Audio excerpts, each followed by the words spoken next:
مرزا جہلمی کسی ایک بندے کو بھی گمراہ نہیں کر سکتا۔ لوگ پریشان ہیں، کہتے ہیں جی بہت بڑا فتنہ اٹھ گیا ہے، بڑے لوگوں کو یہ گمراہ کر رہا ہے، مسلمانوں کو گمراہ کر رہا ہے۔ اس سے پہلے بھی بڑے بڑے فتنے آئے ہیں، یاد رکھیں 1400 سالہ تاریخ میں سے یہ کوئی بڑا فتنہ نہیں ہے، اس کی تو حیثیت ہی کوئی نہیں ہے۔ بادشاہ اکبر کتنا بڑا فتنہ تھا، اس کے مقابلے میں اس کی کیا حیثیت ہے؟ وہ وقت کا بادشاہ تھا، اس نے تو علماء کو جیلوں کے اندر بند کیا تھا، دین اکبری کے نام سے دین وہ لے کر آ گیا تھا، اس نے علماء کو قتل کروایا۔ یہ تو علماء کا بال بھی باقا نہیں کر سکتا۔ بادشاہ اکبر بھی ختم ہو گیا، دین اکبری کا نام و نشان بھی ختم ہو گیا۔ اسلام آج بھی زندہ ہے، قیامت تک اسلام زندہ رہے گا۔ میں آپ کو ایک بات بڑے وثوق سے کہتا ہوں کہ مرزا جہلمی کسی ایک بندے کو بھی گمراہ نہیں کر سکتا۔ مرزا جہلمی نے کسی ایک بندہ مومن کو بھی گمراہ نہیں کیا، وہ کر ہی نہیں سکتا، صلاحیت رکھتا ہی نہیں ہے۔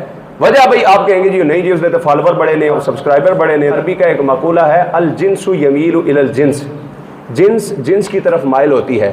ایک بزرگ کہتے ہیں میں نے ایک دن دیکھا کہ ایک کوا اور ایک کبوتر گٹھے بیٹھے ہوئے ہیں، تو کہتے ہیں میں پریشان ہو گیا، بھئی کوا جو ہے یہ الگ مخلوق ہے، کبوتر الگ مخلوق ہے، یہ ایک ساتھ کیسے بیٹھے ہوئے ہیں؟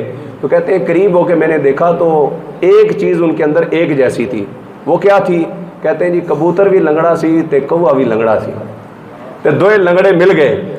تو جنس جنس کی طرف مائل ہوتی ہے، جاہل جاہل کی طرف مائل ہوتا ہے، شرابی شرابی کی طرف مائل ہوتا ہے، فسادی فسادی کی طرف مائل ہوتا ہے، صحابہ کا گستاخ گستاخ کی طرف مائل ہوتا ہے۔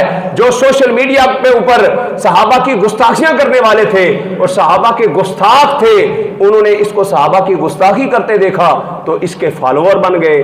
جو اہل بیت کے گستاخ تھے، اہل بیت کے دشمن تھے، انہوں نے اہل بیت کی توہین کرتے سے دیکھا تو اس کے فالوور بن گئے۔ جو انبیاء کے منکر تھے، اولیاء کے منکر تھے، ان کی توہین کرتے ہوئے دیکھا تو فالوور بن گئے۔ اور جو معاذ اللہ ثم معاذ اللہ نبی کے دشمن تھے، منافق تھے، انہوں نے نبی کی توہین کرتے ہوئے دیکھ کر بھی کہا نہیں جی مرزا نے بڑی گل کر دیتی ہے، مرزا نے بڑا کمال کر دیتا۔ او خدا کے بندو، یہ خود بھی جاہل ہے، اس کے سارے فالوور بھی جاہل ہیں۔ اسی نے کسی بندے کو گمراہ نہیں کیا، بس جو گمراہ تھے ان کو یہ لیڈر مل گیا ہے، گمراہوں کو یہ لیڈر مل گیا ہے، گمراہوں کو سربراہ مل گیا ہے، تو بس یہ مل کے گمراہی پھیلا رہے ہیں۔ کسی نے کیا خوب کہا تھا کہ برباد گلستان کرنے کو بس ایک ہی الو کافی تھا۔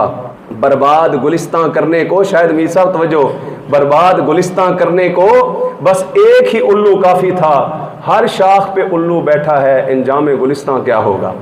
اور برباد جاہلوں کو کرنے کو بس ایک ہی جاہل کافی تھا، اب سارے ہی جاہل بیٹھے ہیں، انجام بربادی کیا ہوگا، انجام جہالت کیا ہوگا۔ سارے اس کے قریب جاہل بیٹھے ہیں، تو یہ جاہلوں کو جہالت پھیلا رہا ہے۔ کسی بندہ مومن کو گمراہ نہیں کر سکتا۔ بندہ مومن یہ جانتا ہے کہ جو فسادی ہے، جس نے اللہ کی توہین کی ہو، جس نے نبی کی توہین کی ہو، جس نے قرآن کی توہین کی ہو، وہ کبھی بھی عالم دین اور اصلاح کرنے والا نہیں ہو سکتا، وہ فتنے پھیلانے والا ہو سکتا ہے۔